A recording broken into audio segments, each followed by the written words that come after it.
everyone knew that I became friends with Karl Lagerfeld. So it was very exciting to me to be going to Paris to be fashion editor for Women's Wear Daily. The first night I was scared and I was alone. When I stepped off the plane with 13 pieces of unmatched luggage, I was frightened. I didn't know what I was getting into. I didn't think that I was all that in a bag of chips. We have a saying in the black community down south. You think you're all that in a bag of potato chips. Well, I did not think I was a bag of potato chips. I was very insecure. It was sort of like they didn't want to accept me in Paris, that women's wear since it's black men. But yet they knew that I was talented and knowledgeable. He was right at the center, and he was in Paris, and he was the bureau chief, which really was being in the eye of the storm. Yves Saint Laurent was the moment of fashion. He had two great muses, Betty and Lulu, and I got to know both of them. I introduced him to Saint Laurent, which was very difficult because Saint Laurent is very private. You know, we were sort of untouchable. He was a master of cloth. The fluid evening dresses, the sensuous draping of his clothes, the drama of the great operatic collection inspired by the Russian czars and czarinas, the Moguls. The clothes just express a kind of inspiration that you would expect from a painter or a great filmmaker.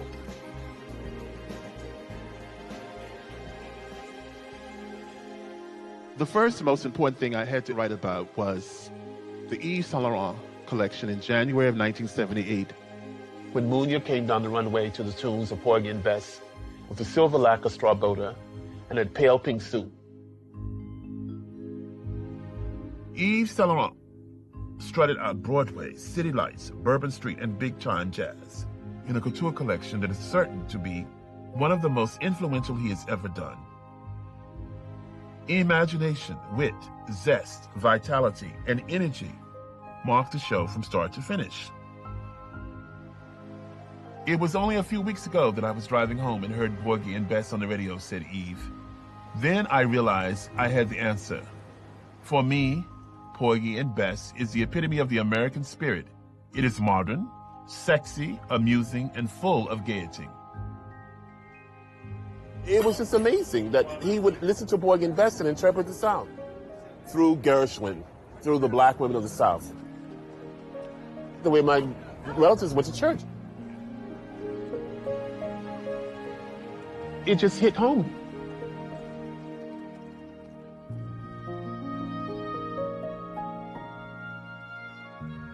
He has a childlike quality that appreciates things like this because they reverberate from this little boy from the South, and it's almost an unconscious look at what I've become. I just remember that all of a sudden he was the king of Paris. He ruled Paris.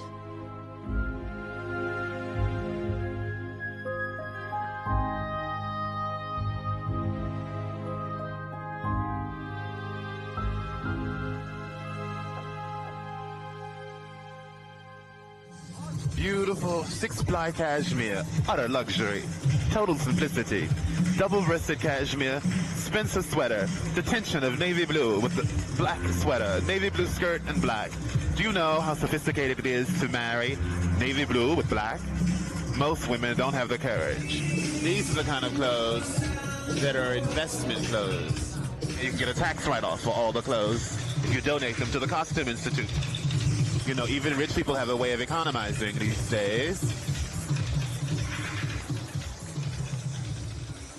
You know, there's a lot of effort that goes into becoming Andre Leontali. Hey, there he is. Andre had established himself as a great fashion persona in Paris. I think the decision for most people at that point in our lives, you know, become career-oriented or, you know, fame-oriented. Okay, you all go down there and get me walking. Go towards the van, and I'll just walk. So, I mean, I think that when he was becoming Andre Leontali, a partner mattered less. And I think that he's not unlike many, many people that I know or when they finally say, now is the time I want to be in love. The ship sometimes has passed.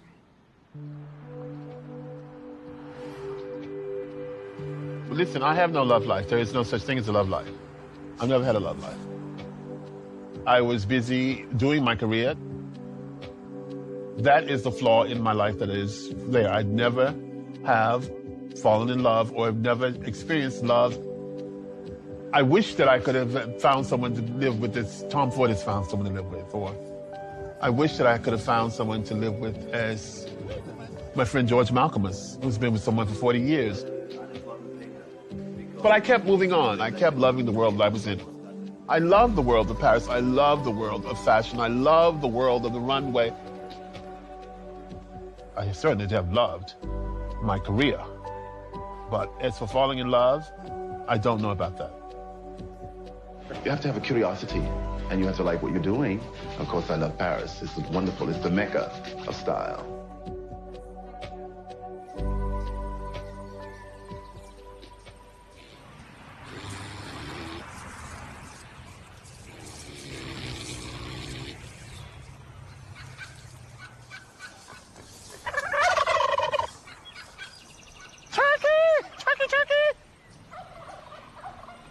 Isabella, magnificent.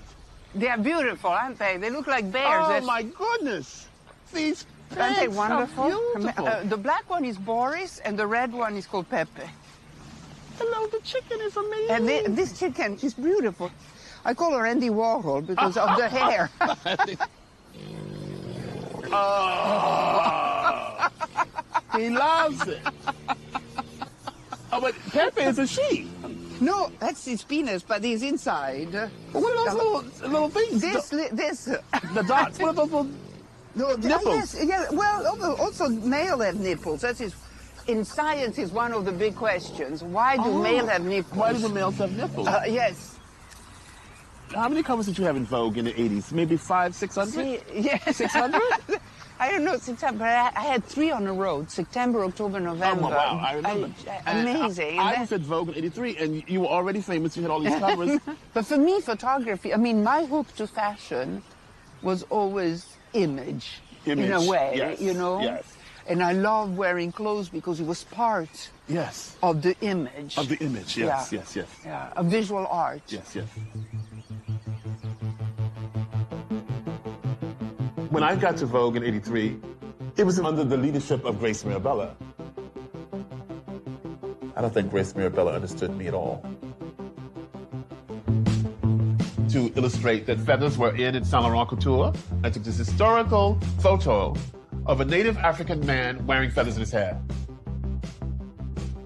Miss Mirabella did not understand, and she said, "What have I done to deserve this?"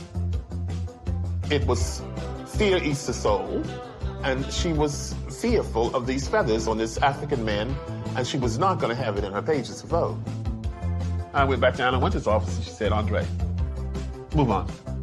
I wouldn't be where I am today if it weren't for the support of Vogue and Anna Wintour. I mean, I went there, Anna Wintour said, "Come with me." What I recall is not so much that I was his protector, but that, to be totally candid, my fashion history is not so great, and his was impeccable. So I think I learned a lot from him. Graphic, based on artists, based on modern art, based on color. Graphic, big and bold. John Galliano is a couturier, and his sensibility is that of a couturier.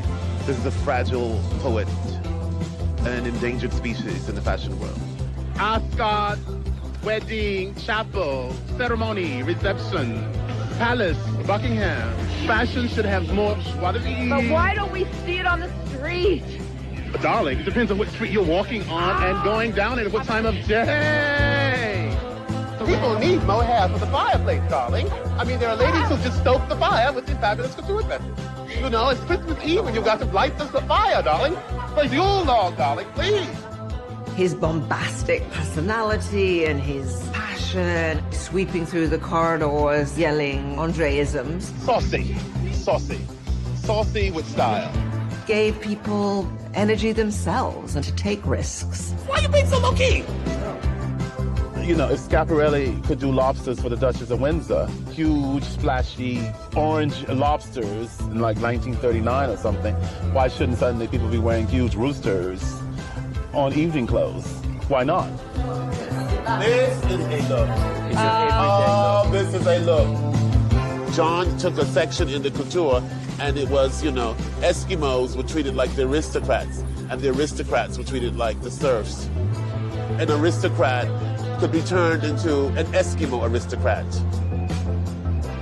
Shooing away people from him when he's in the tents when we would go to the fashion shows. If I met up with him, he just was so overwhelmed by how it had changed. Andre walks that line between, you know, the glamour and the excitement, and he's also bigger than life. Ugly. Is ugly kind of okay? It's a word not to use in your vocabulary. Hi, darling. But for him, this was something that he lived for.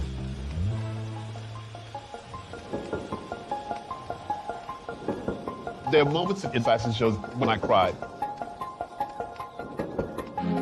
I can see the most beautiful, beautiful shows of Marc Jacobs when he had that French locomotive, that amazing locomotive. I could listen to the music and see the dresses coming. It was just a great moment for Americans in Paris. I can see the most beautiful collections of Chanel in the Ritz Hotel. There were 2 shows, and the girls would come in my room and sleep. Kate Moss Shalom and Naomi would take naps. Naomi was fabulous. What makes up Andre and all that goes on in his head, that imagination and the passion, is that first-hand primitive connection.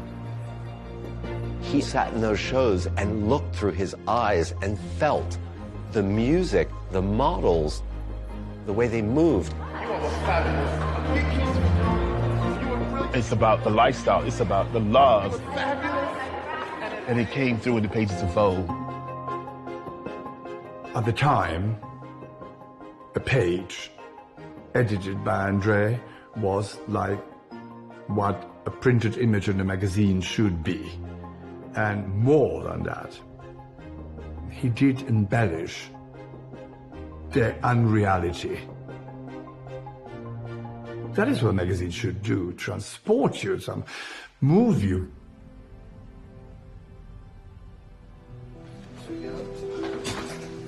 Welcome to the archive. Hi, Tawny. Hi, Tawny. Isn't this great? Did you know this existed? The archive? I did. Andre, do you remember this one? Cindy without the helmet? We were just pointing that out. One of my favorite shoots was with Cindy Crawford. We made her a rich widow going to bury her husband, and she went to the funeral in a bathing suit.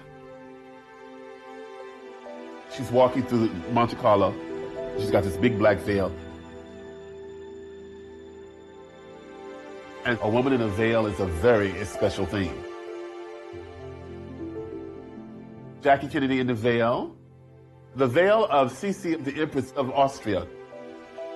And not only funeral veils, but veils as in Lucchino Visconti. Lucchino Visconti put women in veils everywhere. I mean, a veil is a very romantic device to convey a kind of elegance that is no longer with us. Look at that. I forget that photograph. And this is, that's why she's being made up, and he snaps it, and look what it becomes, part of the story. That's a great story. Mm-hmm. Amazing. You have to have a diet of beauty. You have to hydrate yourself with beauty and luxury and style, whatever that is. And that makes a difference.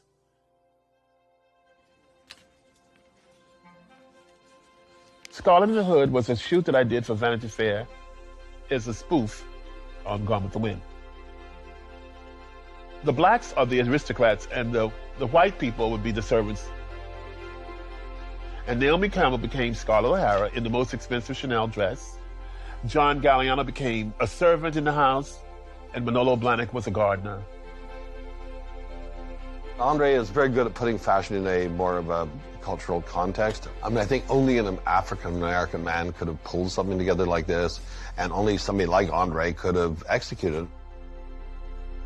Just seeing those photos, he is making such a statement about the value of Black life and about the way Black life has been demeaned historically. It is an affirmation that God is going to turn it around. And that's a message that only comes from the Black church.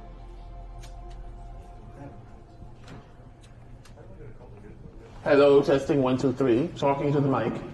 Hello? Yes. Testing. She thinks you sound lovely. Thank you. Cut it off. Andre is, he's like a Black superhero.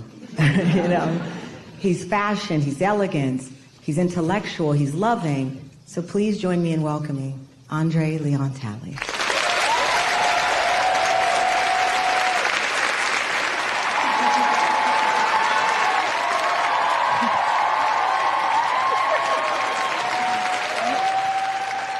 How does it feel to be someone that's seen as larger than life? I mean, physically, first of all, and who you are. You walk in a room, there's no one going to say, is that Sam Jackson? I think it was the first time they'd ever seen a Black man in Paris at the fashion shows in a position of importance and of influence.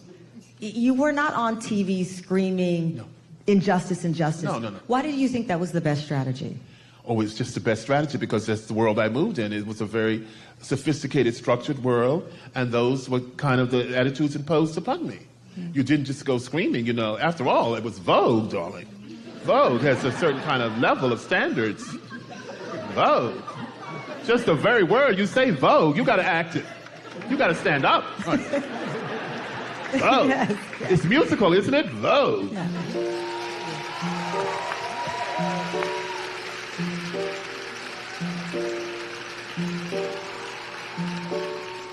I think Andre Talley has been one of the pioneers. He helped break down a lot of walls, and I hope he gets the credit for that. Just want to shake your Hey, lovely. He knew that the fashion business was not necessarily acknowledging African Americans in it. I thought it was just this moment when I saw you. You just an inspiration. He was like the Black rock cat. You know what I mean? So it's like person, what? Person. He's the what? I think his life and time at Vogue and his seat in the front row was super important, and how he saw himself in the African-American world and what he represented to them. You don't make a loud noise, you don't scream, you don't get up and say, look, hey, I'm not loud, I'm Black and I'm proud, you just do it. And then it's recognized, and somehow it impacts the culture. Now we know him as Andre Leon Talley. But I see the real man. I see the real struggle.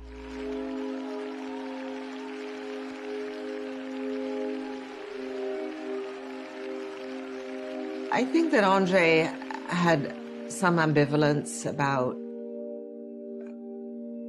talking about race. He would, write me longhand letters about his experiences to do with race, but obviously it was always bubbling, I think, under the surface.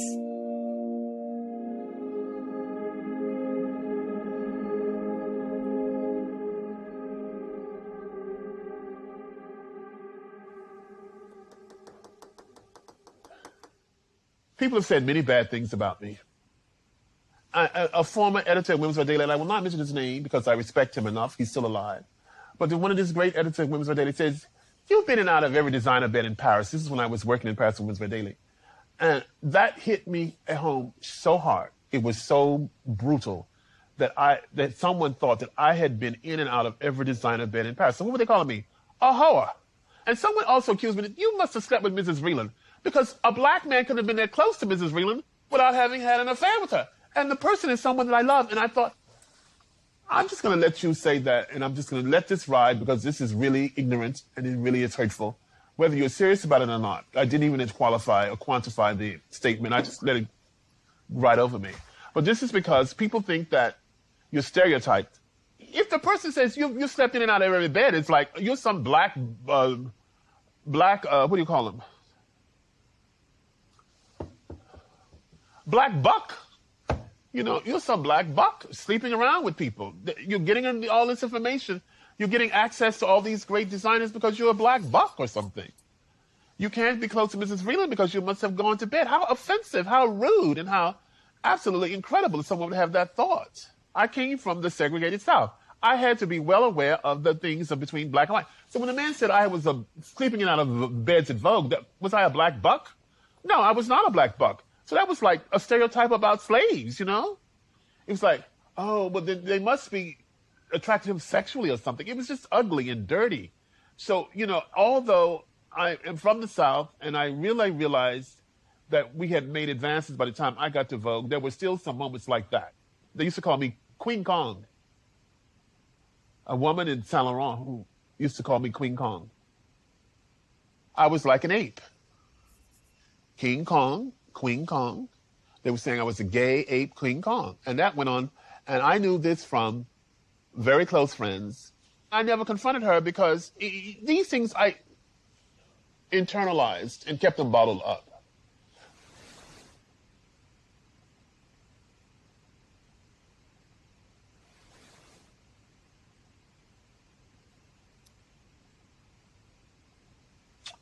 And do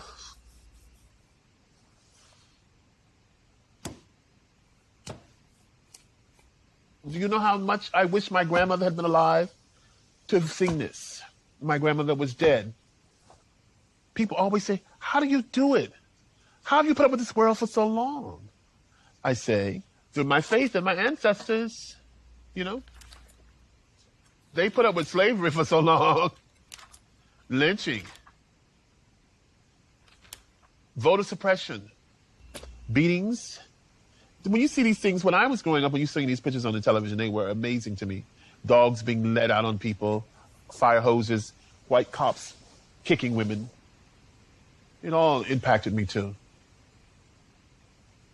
But I had to move on. I had to get on with my career.